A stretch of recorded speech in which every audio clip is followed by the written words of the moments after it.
ప్రియమైన వర్లారా, ప్రభువైన యేసుక్రీస్తు నామములో అందరికీ వందనాలు. మరి ఈ దినము మన యొక్క బైబిల్ వాక్య ధ్యానము కొరకై అపోస్తలుడైన పౌలు కొరింథీయులకు రాసిన మొదటి పత్రిక 15వ అధ్యాయము మరి వచనము 9 చదువుతానండి. 15వ అధ్యాయం 9వ వచనం. ఏలయనగా నేను అపోస్తలులందరిలో తక్కువవాడను, దేవుని సంఘమును హింసించినందున అపోస్తలుడు అనబడుటకు యోగ్యుడను కాను. అపోస్తలుడైన పౌలు రాస్తూ ఏమంటాడంటే, నేను అపోస్తలులందరిలో తక్కువవాడను అంటాడు. కారణం ఏంటంటే దేవుని సంఘాన్ని హింసించినాను కాబట్టి నేను ఈ దినము మరి దేవుని వాక్యం ప్రకటిస్తూ ఉన్నప్పటికీ, సువార్త కొరకై ప్రయాసపడుతున్నప్పటికీ కూడాను, సువార్త కొరకై మరి నేను సంపూర్ణంగా వినియోగించబడుతున్నప్పటికి కూడాను విషయం ఏంటంటే మరి నేను తక్కువ వాడను, నేను యోగ్యుడను కాను. అంటే he's expressing his feeling his unworthiness. ఇక్కడ ఒక గొప్ప మరి కార్యం మనకు బయలుపరచబడుతున్నది. కాబట్టి అపోస్తలుడైన పౌలు ద్వారా మనం నేర్చుకోవాల్సిన కార్యం ఏంటంటే, మనము ఏ స్థితిలో ఉన్నప్పటికి కూడాను మరి మనము అయోగ్యులము అనేటువంటి కార్యాన్ని, అన్వర్దీనెస్, మనకు అయోగ్యతను మనం గుర్తించాలి మన జీవితంలో. దేవుని సముఖంలో మనకు అయోగ్యతను మనం గుర్తించినప్పుడు అప్పుడు మన జీవితంలో ఏమొస్తుంది? ఒక తాల్మి వస్తుంది, తగ్గింపు అనేది వస్తుంది.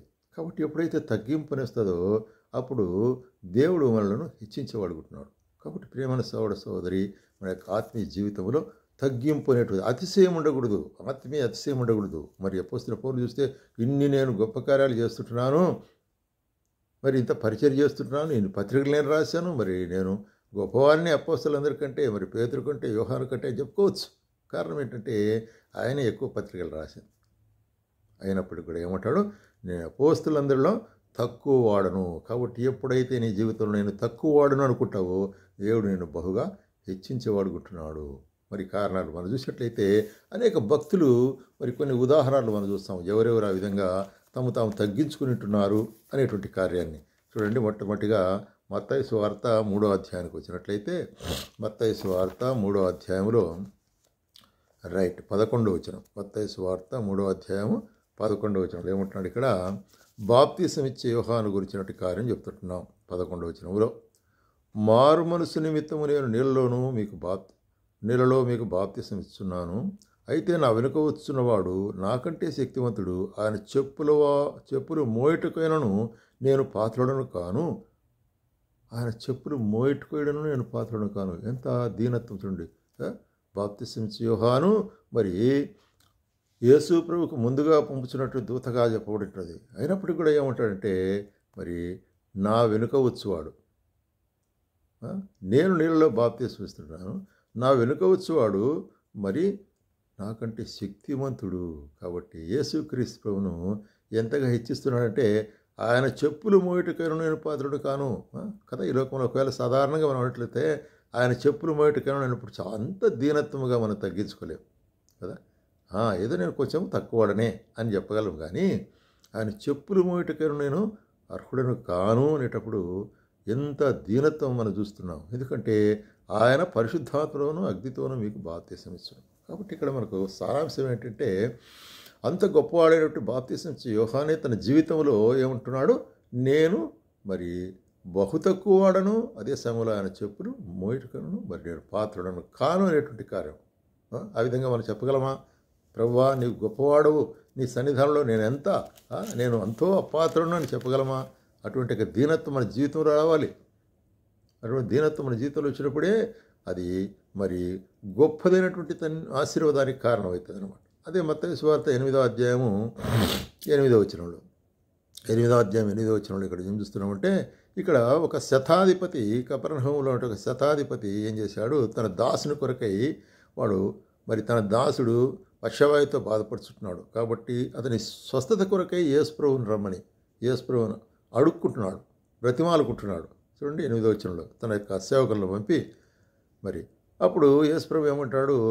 సరే నేను వస్తాను పదా, మీ ఇంటికి వచ్చి ఆ సేవకుని నేను స్వస్థపరుస్తాను అని చెప్తాడు. అయితే అతను చెప్పేట ఒక మాట ఇక్కడ మనం గమనించినట్లయితే, ఆ శతాధిపతి, ప్రభువా నీవు నా ఇంటిలోనికి వచ్చుటకు నేను పాత్రుడను కాను. చూసారా?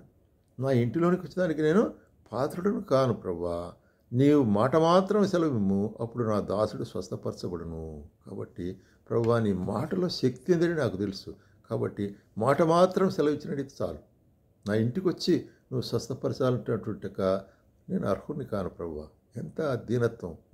మనము మరి బాప్తిస్మ యోహానులో చూసాము, అపోస్తలుడైన పౌలు గురించి చూసాము. ఇక్కడ ఒక శతాధిపతి, అన్యుడు, యూదుడు కాదు, అన్యుడు. చూస్తా, ఈ కనుడైన శతాధిపతి తన సేవకుని కొరకు మరి యేసుప్రభు దగ్గరికి మనుషులు పంపించినాడు. అయితే యేసుప్రభువే నేనే నీటికి వస్తానంటే, అయ్యా నేను అనర్హుడిని, నేను అపాత్రుని ప్రభువా అంటున్నాడు. అంటే అప్పుడు యేసుప్రభు చూసి ఏమంటున్నాడు చూడండి, ఇక్కడ చూసి యేసు ఈ మాట విని ఆశ్చర్యపడి తన వెంట వస్తున్న వారిని చూసి, ఇశ్రాయేల్లో ఇంకా నేను ఇంత విశ్వాసం అన్నట్టు చూడలేదను, ఇంత విశ్వాసము, ద గ్రేట్ ఫెయిత్, ఇంత విశ్వాసము. కాబట్టి నీవు రావాల్సిన, నేను వచ్చేదానికి నేను అర్హుని కాదు. అదే సమయంలో మాట మాత్రం సెలవిస్తే చాలా స్వస్థపడు. ప్రియమైన సోదరి, ఎంత మరి విశ్వాస పరిమాణాన్ని గురించి ఇక్కడ చెప్పాడు. నేను ఇంత విశ్వాసం ఉన్నట్లు చూడలేదంటాడు. So he had got so great faith. కాబట్టి ఆయన ప్రవేదాన్ని మెచ్చుకున్నట్లు మనం చూస్తున్నాం. అట్లాగే మరి మనము మత్తయి సువార్త 25వ అధ్యాయంలో చూస్తాము. మత్తయి సువార్త 25వ అధ్యాయము 25వ అధ్యాయము 37వ వచనంలో మనం గమనించినట్లయితే, మత్తయి సువార్త 25వ అధ్యాయము 37వ వచనం ఏముంటుంది ఇక్కడ చూడండి. రైట్.